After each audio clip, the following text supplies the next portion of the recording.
AI and climate change. Hello, and welcome to this 39 Essex Chambers AI and Climate Change podcast. This is a collaboration episode between the 39 Essex Chambers AI and the Law podcast series and the Climate Law Matters podcast series. I'm Katherine Apps KC, and today I'm joined by Stephen Tromans KC. Hello, Stephen. Hello, Katherine. Nice to be with you. In this episode, we're going to be discussing similarities, differences, and areas of overlap between these two developing legal areas, which have very much captured the public imagination. For regular listeners of the Climate Law Matters podcast, Stephen's not going to need any introduction. But for new listeners, and particularly those of the AI and Law series, Stephen has been at the forefront of developing the law on climate change from the very earliest stages. Stephen started off his legal life as an academic at Cambridge University. Then he became a solicitor at Simmons & Simmons in 1990, where he set up and ran one of the very first environmental law practices in the UK. He then moved over to the bar in 1999 and joined 39 Essex Chambers. Areas that Stephen covers in his practice include particularly nuclear law, which we're going to be discussing in this podcast, renewable energy, environmental assessment, biodiversity, habitats, contaminated land, industrial emissions, and major infrastructure projects. Thank you so much for speaking with me today, Stephen. Delighted to be here. Now, in the AI and Law podcast series, we've been exploring a number of themes across the episodes, including how law can most appropriately regulate at the same time as the pace of emerging technological developments being rapid, and where potential risks posed by the new technology are both serious and diffuse. Now, in some ways, it feels as though there might be some parallels across to the emergence of environmental law. Do you think there are any parallels? Yes, Katherine, I think there are actually some strong parallels. So, in particular, a lot of the environmental problems we face now stem from allowing substances, materials to be emitted into the environment without any clear understanding of what their potential effects might turn out to be. And so one can see how those effects in some cases have been permanent and even irreversible. So we think of microplastics in the environment, chlorofluorinated compounds, the so-called forever chemicals, which we find everywhere these days, and of course greenhouse gases. Now, there were no doubt very strong commercial reasons and drivers behind all of those technologies, and no doubt they benefited people as technological advances, just as will be claimed for AI. But those benefiting from the advances are not necessarily the same people that will bear the harmful externalities from them, potentially far into the future. And so I see in some ways the emission of AI into the cyber environment without a very clear understanding of its possible effects and measures to control its risks as being absolutely no different to that, which means that, as I know we'll be discussing, strong regulation is going to be necessary. I would just add that, of course, AI isn't without its own direct environmental effects. So the data centres which are necessary for the expansion of AI will have huge demands in terms of water and electricity for cooling. We already see that. Those demands are going to get much greater. And it's notable that some of the leaders in the field, such as Apple, are looking at the creation of bespoke nuclear power plants to provide the reliable energy baseload needed. So I think one can't just say that the effects of AI are cyber effects. They are actually potentially real physical effects as well.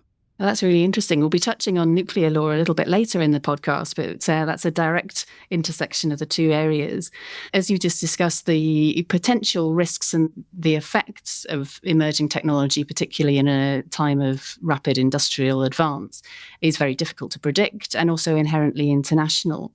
Would you say that it's inevitable in the AI context, in terms of this strong regulation that you referred to, that there would need to be a system of domestic regulation underpinned by statute and a domestic regulator, then rules at the level of countries in a particular area, for instance, the EU, and also multilateral international treaties? Would you say that's inevitable in the AI context, or is there a different way of going about it? I think so, that it is inevitable. There are, again, quite obvious parallels with the environmental world. So we know that some pollutants, physical pollutants, are highly mobile. It doesn't matter one jot in which country you release them. Greenhouse gases are the paradigm for that. And so you can have the strictest national laws you like, but unless there is an effective international system of cooperation, attempts to curb those emissions is going to be doomed to failure. Now, some of this in the environmental world depends on whether there is an available commercially acceptable solution. And so for CFCs, chlorofluorocarbons, the Montreal Protocol many years ago was successful in protecting the ozone layer, which was under threat, because commercial alternatives to those chemicals came on the market at the right time. With greenhouse gas, the situation is much more complex and intractable, and I suspect AI probably partakes more of the greenhouse gas scenario than the CFC scenario in terms of its difficulty. So the issue arises really as to what form of international cooperation is needed. And I think we can see there are various parallels and possible models for this. So there could be, for example, a research-based model. An example of that is CERN, the European Centre for Nuclear Research, which dates back to 1952 for collaboration in research on nuclear matters. Another example is standard setting. A good example of that is the International Civil Aviation Authority or organisation, set up in 1944 to regulate airlines, of course, big international dimension to that. And thirdly, an inspection and enforcement body, such as we have in the nuclear field with the International Atomic Energy Agency. Now, all of those responded in different ways to clearly perceived advances in technology which were going on, and the problems, even potentially existential problems, that those technologies could be seen as posing. And I think which model one prefers maybe tends to reflect your interests. So we know that Microsoft likes the ICAO model. Researchers like the CERN model, a research-based model. OpenAI, I've read, has been reported as calling for an IAEA for superintelligence. So I think probably we need all three of those functions actually to cope with AI. It's not one or the other. I think all three are needed.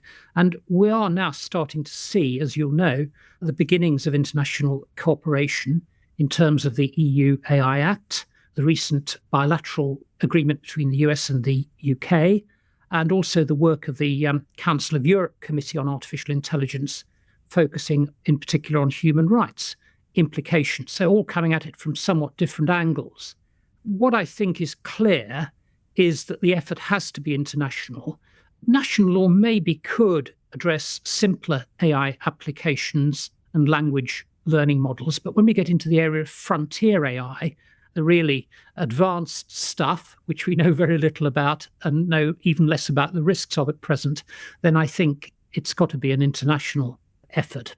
Yeah, I think that is very much reflecting a lot of the discussions in the AI world at the moment. I think perhaps what's particularly interesting is I'm not sure that it's necessarily being reported so widely that there are those very different models, particularly as you've seen in the environmental context, of dealing with particular different types of risks or particular different types of uses. And as you say, AI is so broad, we'll probably need a combination of all of those. Turning our focus now a bit more domestically, how much has the common law been able to provide solutions within the field of environmental law? Well, if we're looking particularly at things like greenhouse gas emissions, where the impact is somewhat indirect and causation and so on is difficult, then the common law at present has only been effective to a limited extent, for the same reasons I think that would apply in AI. So difficulties in proving causation in terms of the harm suffered, the attribution of harm, who do you sue, identifying the correct defendant, questions of forum, which national courts do you sue in, and of course related to that, how then do you enforce judgments? So I think it will be difficult in AI, just as it's been difficult and is proving difficult in the environmental area. But one can see how there could be the potential in future for massive class action claims against those developing and deploying AI if it goes wrong, which I guess must be a worry to them.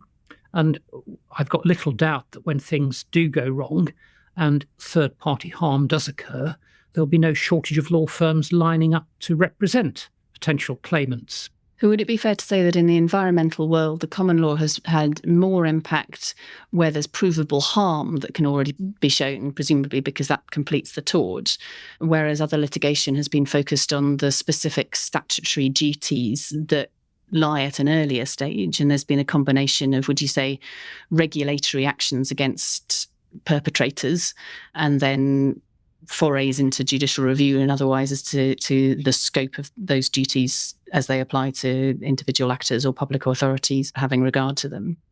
Yes, I would say where you have direct provable harm.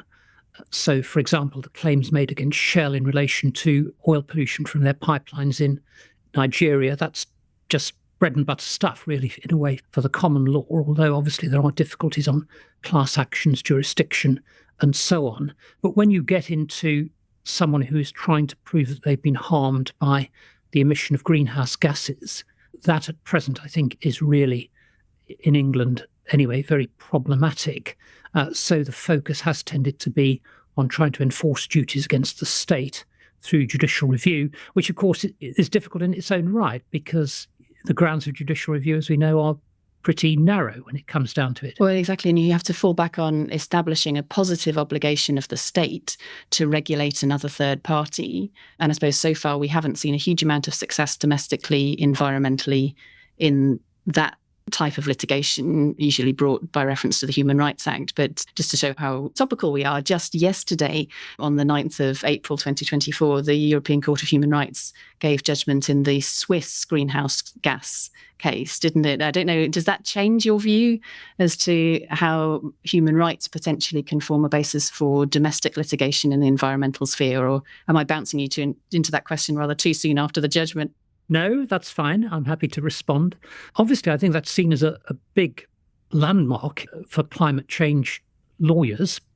I think the implications of it are going to have to be worked out, not only in Switzerland, but in other countries which are parties to the Human Rights Convention.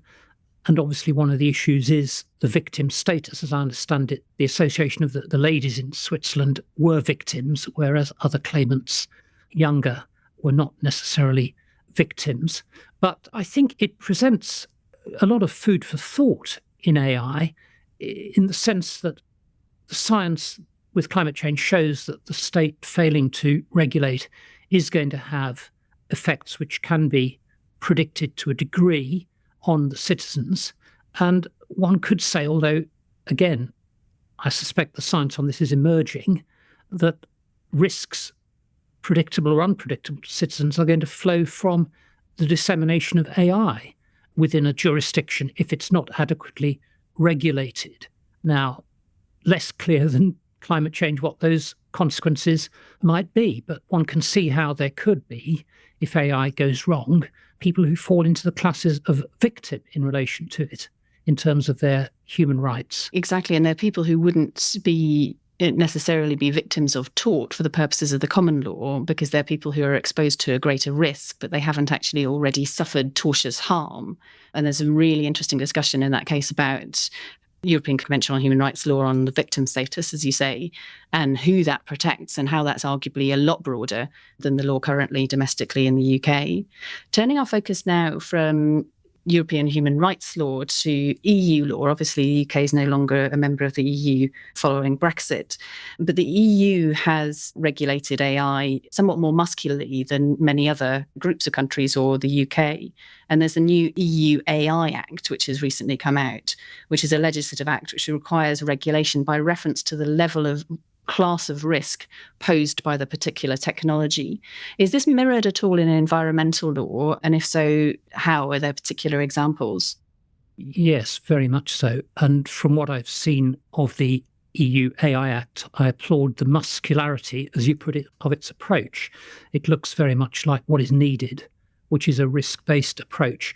That's, of course, a very familiar approach in EU and other environmental law, underpins a lot of areas such as technical standards, chemicals regulation, controls over pesticides, nuclear, assessment of major projects, to name but a few. The onus needs to be on the developer, whether it be of these chemicals or high-risk AI, to assess the risks and to demonstrate they're acceptable. There should be an onus, it seems to me, on the developer to have carried out a complete assessment of risks to be able to demonstrate that those risks are acceptable. And the precautionary principle, which is long established in EU law, which is that uncertainty is a reason to restrict rather than a reason not to regulate, holds equally good, in my view, to AI. And post-Brexit, I can see that, as with chemicals, the UK is going to need to develop its own system along the EU lines, and that divergences between the two systems, as in chemicals, for instance, will be very problematic for the industry concerned. So it'd be best, probably, if there were a comprehensive international treaty which both the UK and the EU could accede to. And I think one other parallel, just on this point, in relation to European regulation, comes from the evolving and the self-learning nature of AI, particularly these more complex frontier models. If AI systems can interact and learn from each other, which I think my understanding is the case, at least in prospect they can, then there may be highly unpredictable, cumulative or synergistic effects, which could be very difficult to control, just as can happen in the environment where one chemical released reacts with another or changes over time. But obviously much more complex potentially in the AI field. That's a really interesting thought, because I'd thought of that as being a particular challenge with AI in relation to the question that you asked earlier about who is the right defendant in any environmental cause of action. Is it the developer? Is it the user? Is it the state for failing to control the user or the distributor? But what we have with AI is the system is able to actually change itself. But as far as I'm aware, certainly in the UK, an AI system doesn't have its own legal personality. People have legal personality, companies have legal personality, and in certain circumstances, companies can be liable for their employees, their agents, and sometimes their contractors. But what is being created now is a new semi-autonomous being that doesn't have any personality at all.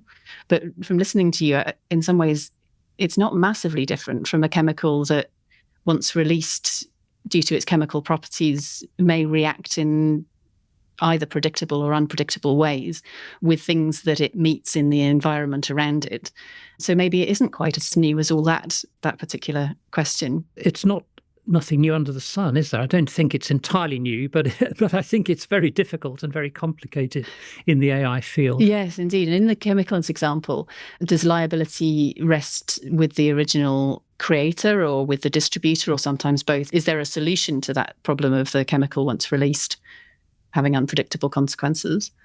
Well, if we take, for instance, the way the UK has adopted its rules on contaminated land, which are statutory, a deliberate choice was made there to say that the polluter, i.e. the person who released the chemical, is liable for changes to that chemical. If that chemical transforms itself into some way into something different, which causes harm, then they are liable for that just as much as for the original chemical. But obviously there can be great difficulties where you've got two different people releasing things which interact. That's quite tricky. And I can see how that could happen in the AI field. Certainly, couldn't it? Two models talk to each other and come up with something unpleasant. So I think the attribution of harm is going to be a real issue to be addressed in the AI field. That's really interesting. I said we'd return to the nuclear example, and I know you've done a huge amount of work over the years in the nuclear world. And in some ways, some of the risks posed by nuclear are at the existential level, a bit like they are with climate change more generally and possibly with AI. Are there any lessons that you can learn from your experience in nuclear law specifically that might be applicable to the AI world? Very much so, I would say. The parallels are, of course, with nuclear and AI, that both technologies have great potential for the good for society in creating cheap, reliable energy in the case of nuclear, and also medical uses, etc.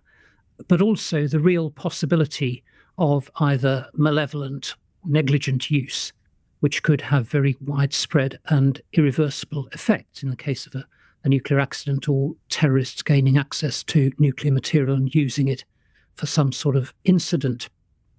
So when the civil nuclear industry was being developed in the post-World War II world, everyone from World War II was acutely aware of the destructive potential of atomic materials, and there was no established safety record to guide insurance underwriters when civil nuclear plants were being developed.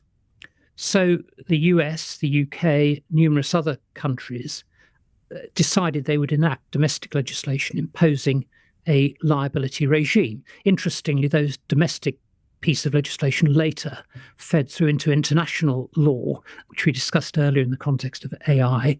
So the features of the laws which were enacted generally, which I think may be in principle equally opposite to AI, although I'd accept they may be very difficult to work out in practice, were first of all a system of strict liability, no fault liability, so no argument as to negligence or anything like that if harm occurs. Secondly, the channeling of liability to a single legal person. So in the case of a nuclear plant, if it blew up, then it was the operator who was on the hook.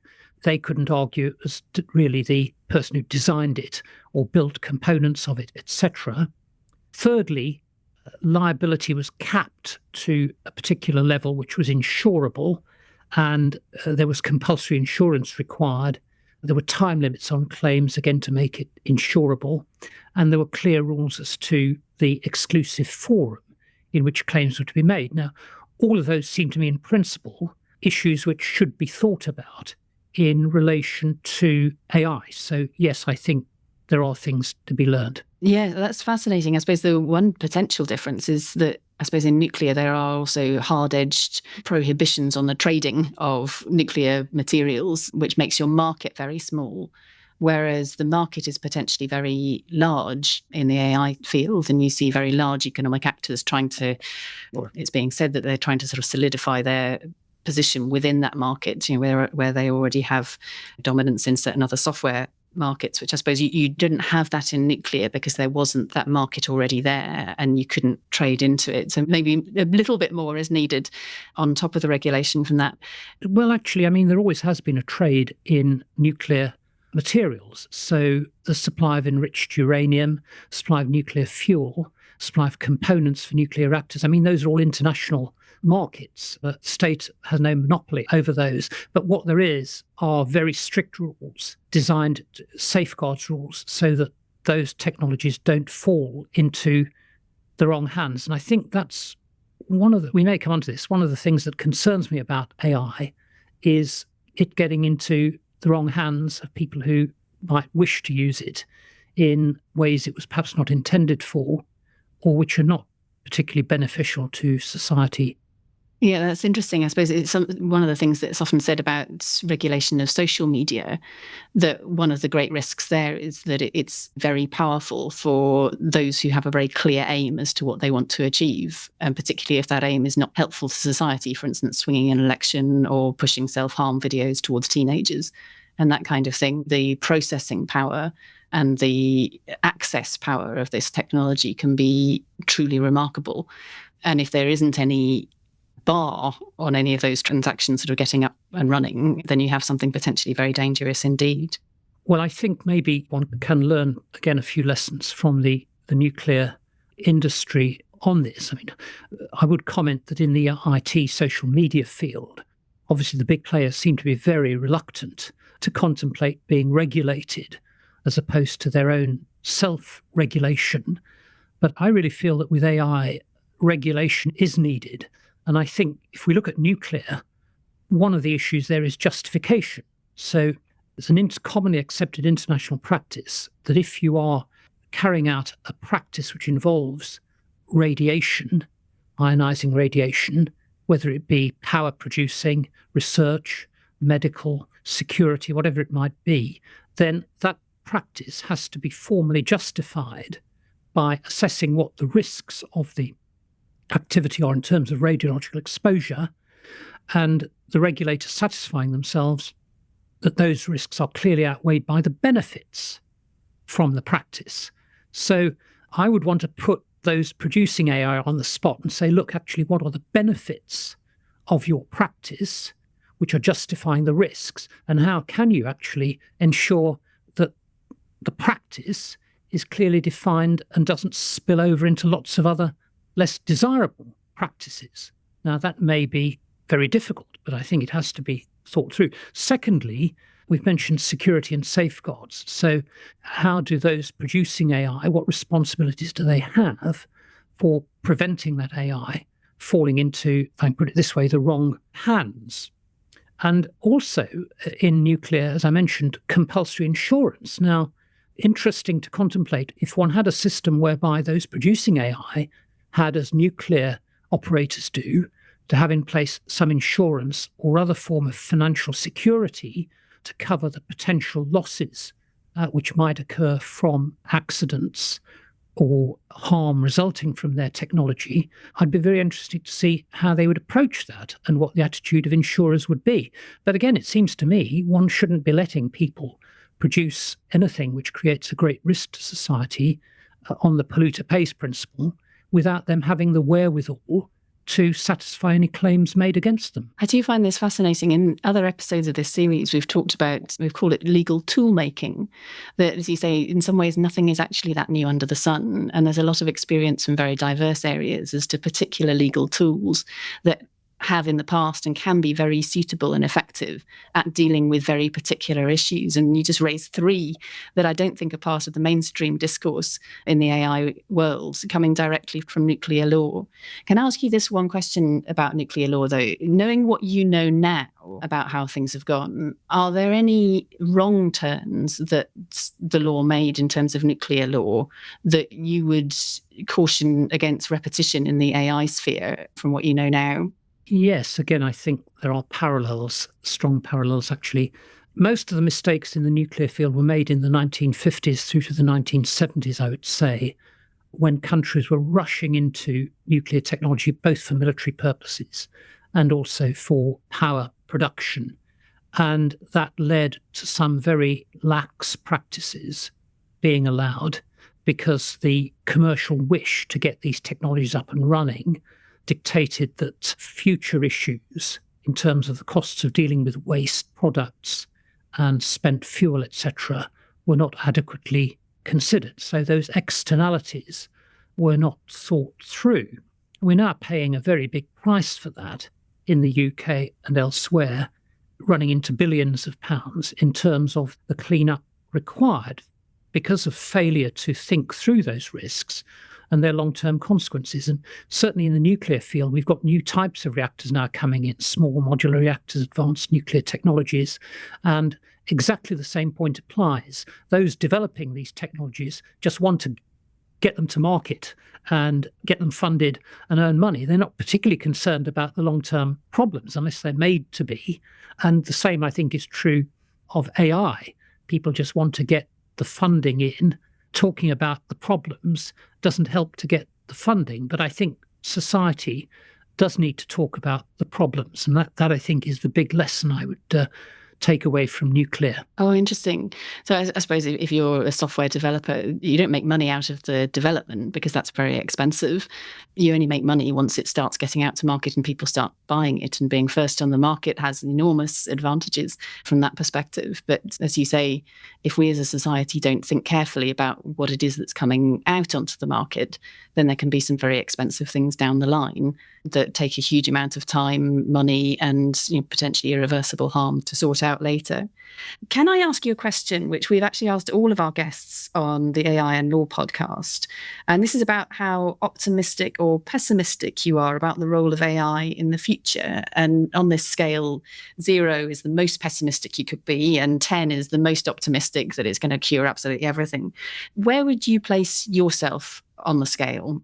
I, of course, can see the potential benefits of AI. And I think, for instance, in the environmental field, one can see possible benefits through its use in conjunction maybe with other technologies such as satellite imagery and so on enforcement, identification of environmental problems, etc. So I don't in any way discount those possible benefits. But I'm afraid I'm not, at the moment, optimistic, because I think there is the very strong potential for AI to be exploited in ways which are not to the benefit of society. And at the moment, I don't see any effective means of controlling or preventing that. And I'm also concerned that many of its uses, even if they're not malevolent uses, will be essentially trivial entertainment-related uses, if I can put it that way, and of little real benefit to society relative to the risks that's being created. So I'm afraid at present, I'm going to put my optimism at 0. Oh, wow. But I hope I'm not proved wrong. Oh, goodness. Well, we've had, I think, pretty much every number on this podcast series, apart from you are our very first 0. We've had 9s, we've had quite a lot of 5s, 6s, had some 3s and 1s in between. But it's not saying that it's wrong at all. No, well, I'm glad to be a hero for 0. Well, a hero for 0. And I think it just sort of shows how important it is to talk about all this, that there is that really wide spectrum across people from all different sort of legal backgrounds. If you've acted as I have really in the field of regulation and seen so many things over the 30, 40 years I've been working in environment that have gone wrong, it doesn't fill me with optimism. But I'm very happy to be proved wrong on this. Maybe come back in a couple of years and it'll all be fine. Systems will be in place. I think you're right. You're the only guest that we've had who's very much lived very deeply in a very parallel world to this and has seen so much of regulation go wrong as well as right in an area that has such potential sort of cross-border and existential consequences. That said, the world hasn't ended quite yet, so hopefully there is some cause for optimism. And on that note, I'm going to say thank you so much to Stephen Tromans for joining me today, and thank you for joining us for what's been a fascinating discussion. I'm Katherine Apps with Stephen Tromans, and you have been listening to the AI and Law podcast series with 39 Essex Chambers in collaboration with the Climate Law Matters podcast. For further episodes on both series, please go to 39essex.com, and the podcasts are also available from all major podcast streaming services. There's also a new 39 Essex podcast series launching very soon with Victoria Hutton at 39 Essex Chambers, and that's going to be hot topics in planning and environmental law. And I know that one of her very first guests is actually going to be Stephen Tromans, and that will also be available through the same pages and platforms. So watch out for that podcast shortly. Also, if there are any other topics you'd find interesting for further episodes, please do contact us through the 39 Essex Chambers website. Thank you for listening.